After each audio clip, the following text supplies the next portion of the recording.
చిన్న విషయం చెప్పి ముగిచ్చేస్తాను. ఇవాళ రాజకీయాల్లో ఎంత జుగుప్సాకరం అంటే ఒకరోజు నారా చంద్రబాబు నాయుడు గారు ఒకరోజు మీడియా సమావేశం పెట్టి, బహుశా ఆయన పుట్టినరోజు ఏమో, బహుశా నేను అనుకోవటం చంద్రబాబు నాయుడు గారి పుట్టినరోజు సెప్టెంబర్ 20 ఏప్రిల్ 20 ఎప్పుడో 420 ఏదో ఒక రోజు ఏం చేశాడంటే బయటకు వచ్చి, అంటే అది మనిషి జన్మ కాదో మనకు తెలియదు, ఆయన ఏం మాట్లాడాడు తెలుసా? కలియుగ దైవం శ్రీ వెంకటేశ్వర స్వామి ప్రసాదంలో గొడ్డు కొవ్వు పంది కొవ్వు చేపల నూనె కలిపి జగన్మోహన్ రెడ్డి జనాలకి తిని భక్తులకి ప్రసాదం పెట్టాడు అని చెప్పి మాట్లాడాడు. నువ్వు మాట్లాడవయ్యా. వీళ్ళకి బాగా పరీక్షల్లో హై స్కూల్లో అక్కడ ఇక్కడ గోడ దూకి శిల్పులు అందిస్తాం అలవాటు అనుకుంటా, వాళ్ళ అబ్బాయికి వాళ్ళ తమ్ముడికి వాళ్ళకి.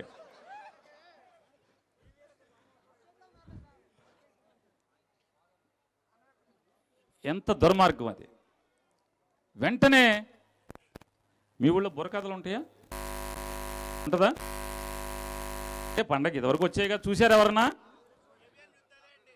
బుర్రకథ చూసే దాంట్లో ఒక ఆయన చెప్తా ఉంటాడు, కథ చెప్తా ఉంటాడు. తొమ్మిది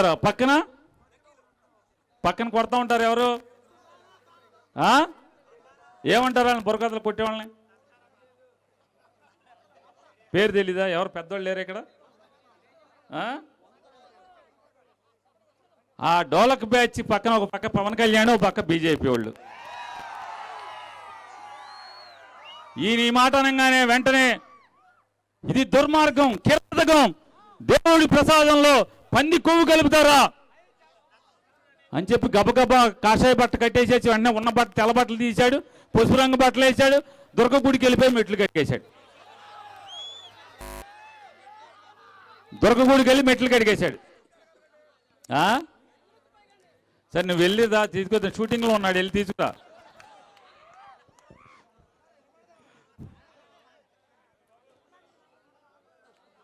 మెట్లు కడిగేసేసి రొప్పుతా ఆయాసపడతా ఒగురుస్తా మెట్లు ఎక్కినట్టున్నాడు. ఎక్కి మళ్ళీ దిగి వ్యాన్ ఎక్కి తిరుపతిలో ఆయన అన్అపాలజెటిక్ సనాతని అని పెద్దగా రంకెలేసి అరుపులేసి, అసలు మా హిందూ మతాన్ని జగన్మోహన్ రెడ్డి ఇట్ట చేస్తున్నాడు, అసలు దేవుణ్ణి ఇదా అన్నాడు.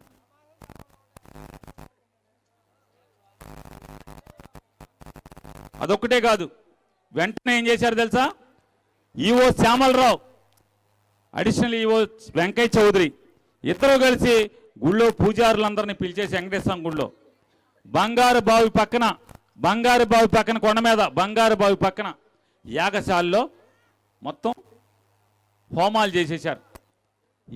హోమాలు ఏంటని చెప్తే వాళ్ళు ప్రెస్ మీట్ పెట్టి హోమం అయిన తర్వాత, ప్రెస్ మీట్ పెట్టాల ముందు హోమం అయిన తర్వాత 10 మంది బ్రాహ్మలు పండితులు మొత్తం పక్కనేమో ఈవో జేఈఓ కెమెరాలు పుచ్చుకుని ఆ హోమం దగ్గర బయలుదేరి మాడవీధులంతా సంప్రోక్షణ, నీళ్లు చల్లుకుంటా, యజ్ఞంలో నీళ్లు చల్లుకుంటా.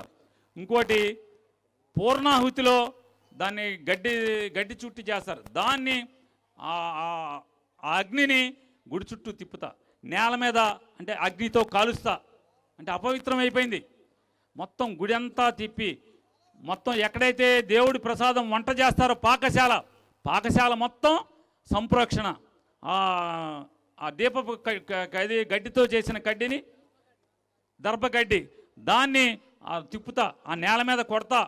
అలాగే ప్రసాదం తయారైన తర్వాత స్టోర్ చేసేటువంటి స్టోర్ రూములోకి వెళ్ళి అక్కడ సంప్రోక్షణ. అది అయిపోయాక మహాద్వారం దగ్గర సంప్రోక్షణ, లోపల గుడంతా సంప్రోక్షణ చేసి ప్రెస్ మీట్ పెట్టారు. ఏమని? దేవుడి ప్రసాదంలో దేవుడి ప్రసాదంలో గొడ్డు కొవ్వు కలిసింది, అలాగే దేవుడి ప్రసాదంలో పంది కొవ్వు కలిసింది. అందుకని అపవిత్రమైపోయింది. ప్రసాదం తిన్నటువంటి జగన్మోహన్ రెడ్డి గారి ప్రభుత్వంలో ప్రసాదం తిన్నటువంటి కోట్లాది మంది భక్తులందరూ కూడా అపవిత్రమైపోయారు. మీరందరూ గుడిని సంప్రోక్షణ చేశాం, గుడిని పవిత్రం చేశాం. గుడికి జరిగినటువంటి గుడిలో కూడా ఆవు కొవ్వు, అది గొడ్డు కొవ్వుతో పంది కొవ్వుతో ప్రసాదం వండిన చోట వండిన పాకశాలని గుడిని మొత్తం గుడిలో పంచిపెట్టారు. కాబట్టి గుడినంతా సంప్రోక్షణ చేశాం. మీరు కూడా మీ నోళ్ళు మీ ఒళ్ళు కూడా చెడిపోయింది, అపవిత్రం అయిపోయినాయి. ఇది నేను అబద్ధం చెప్పట్లా, ప్రెస్ మీట్లో మాట్లాడారు. కాబట్టి మొత్తం వెంకటేశ్వర స్వామి గుడికి వచ్చి జగన్మోహన్ రెడ్డి గారి ప్రభుత్వంలో గుడికి వచ్చినటువంటి ప్రతి భక్తుడు సాయంత్రం పూట 6 గంటలకి తలారా స్నానం చేయండి. స్నానం చేసిన తర్వాత 6 గంటలకి దీపారాధన చేయండి. దీపారాధన చేసి క్షమామంత్రం చదవండి. ఓం నమో నారాయణాయ, ఓం భగవతే వాసుదేవాయ, ఓం నమో వెంకటేశాయ అని పఠించండి. అప్పుడు జగన్మోహన్ రెడ్డి గారు అది గొడ్డు కొవ్వుతో పంది కొవ్వుతో చేసిన ప్రసాదం మీరు తిన్నారు కదా, మీకు తినిపించాడు కదా, అప్పుడు మీరు శుద్ధి అయిపోతారు. మీరందరూ కూడా శుద్ధి అయిపోయి మళ్ళీ మీరు దేవుణ్ణి పూజించవచ్చు అని చెప్పి మాట్లాడారు. ఇది యథార్థం. ఇవాళ కోర్టు ఏం చెప్తుంది? సుప్రీంకోర్టుకి సిబిఐ ఏం ఛార్జ్షీట్ వేసింది? ఇంతకన్నా పాపం కొట్టలేదు. దాంట్లో గొడ్డు కొవ్వు కానీ లేదా పంది కొవ్వు కానీ చేప నూనె కానీ కలవలేదు. ఇది అబద్ధం అని చెప్పి చెప్పింది కదా. ఇప్పుడు జగన్మోహన్ రెడ్డి గారు పీరియడ్లో ఇన్ని అపవిత్రం చేశాడు జగన్మోహన్ రెడ్డి అని చెప్పారు. ఇప్పుడు సుప్రీంకోర్టు లేదు అని చెప్తుంది, సిబిఐ లేదు అని చెప్తుంది. ఆ సిబిఐ వేసిన సిట్లో ఆంధ్రప్రదేశ్ సంబంధించినటువంటి 3 ఆఫీసర్లు ఉన్నారు. వీళ్ళు మొత్తం ఢిల్లీ వాళ్ళు కాదు, 3 ఇక్కడ వాళ్ళే ఉన్నారు. ఇదంతా చేశారు కదా.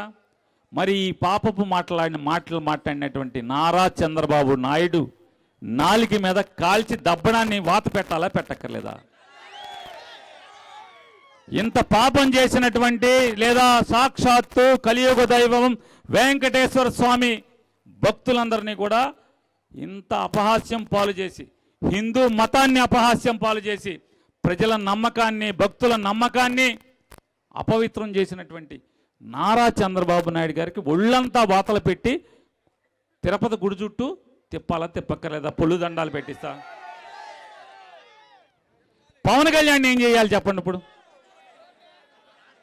ఈ రాష్ట్రంలో ఉన్నటువంటి ఎన్ని లక్షల గుళ్ళు ఉంటే అన్ని గుళ్ళు కడిగించక్కర్లేదా? మెట్లన్నీ వీళ్ళకి ఒళ్ళంతా వాతలు పెట్టాలా పెట్టక్కర్లేదా? ఏం చేస్తే ఈ పాపాలు పోతాయి?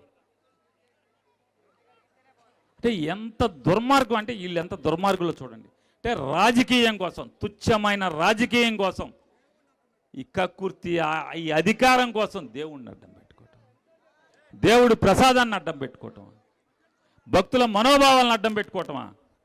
ఇవాళ వీరొక్కలే కాదు, వీరి మాటలను నమ్మి ఈ చంద్రబాబు నాయుడు, ఈ పవన్ కళ్యాణ్ మాటలను నమ్మి చాలామంది ప్రవచనకారులు, చాలామంది కాషాయ బట్టలోళ్ళు, ఒక ఆవిడైతే హైదరాబాద్ నుంచి భజన చేసుకుంటూ వచ్చేస్తుంది, ఒక రైల్లో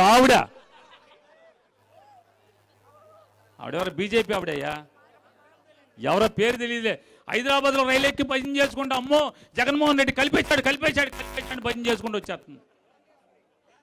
వీళ్ళందరినీ ఏం చేయాలి? కోసి దేవుడు నిజంగా దేవుడు వీళ్ళకి ఈ భూమి మీద శిక్ష వేసి కారం పెట్టద్దు అసలు దేవుడు. ఒళ్ళంతా చీరేసేసి వంకాయ చీరినట్టు, మనం గుత్తి వంకాయ కూర ఉన్నట్టు ఒళ్ళంతా చీరేసి కారం పెట్టాలా పెట్టక్కర్లేదు? వీళ్ళకి ఇంత దుర్మార్గమా, వీళ్ళు ఇంత కిరాతకమా? ఇవాళ ఈవో శ్యామలరావు గారిని ఏం చేయాలి? తను ఈవోగా ఉన్నాడు. ఈ వెంకయ్య చౌదరిని ఏం చేయాలి? ఈ పాపం చేసినటువంటి వీళ్ళు, ఈ పాప ప్రచారాన్ని చేసిన వాళ్ళు పైగా సంప్రోక్షణ చేస్తారు మనకి. హోమాలు చేశాం, వాస్తు పూజ చేశామని చెప్పని వీళ్ళని ఏం చేయాలి? ఖచ్చితంగా కలియుగ వెంకటేశ్వర స్వామితో పెట్టుకున్నారు మీరు. వెళ్ళిపోతే జనమే చొక్కి చంపేస్తారే, దాని గురించి కాదే. దేవుడు వేసేటువంటి శిక్షకు మాత్రం మీరు తప్పుకోలేరు. కోర్టులు తప్పుకోవచ్చు. ముఖ్యమంత్రి జగన్మోహన్ రెడ్డి గారి టైంలో పెట్టినటువంటిది కేసులు ఉన్నాయి కదా, ఆ కేసుల్లో నువ్వు జైలుకి వెళ్ళి వచ్చిన ఇవాళ ముఖ్యమంత్రి ఆ కేసులు మూసేసుకోవచ్చు.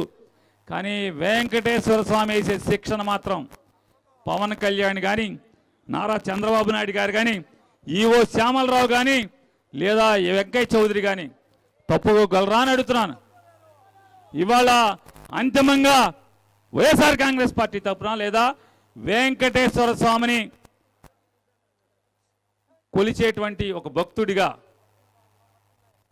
నారా చంద్రబాబు నాయుడు, పవన్ కళ్యాణ్ రాజీనామా చేసి ఇంటికి పోవాలాక్కర్లేదా అని అడుగుతున్నాను, డిమాండ్ చేస్తున్నాం. ఈ రాష్ట్రంలో ఉన్నటువంటి హైందవ మతాన్ని, భక్తుల్ని, వెంకటేశ్వర స్వామి యొక్క భక్తుల యొక్క మనోభావాల్ని ఇంత నీచంగా మీరు ఆడుకున్నందుకు, నీచానికి ఒడిగట్టినందుకు మేము నారా చంద్రబాబు నాయుడిని, ఉప ముఖ్యమంత్రి పవన్ కళ్యాణ్ని ఇద్దరిని కూడా వారి పదవులకి రాజీనామా చేయమని చెప్పని డిమాండ్ చేస్తూ జోహార్ వైఎస్ఆర్, జోహార్ వైఎస్ఆర్.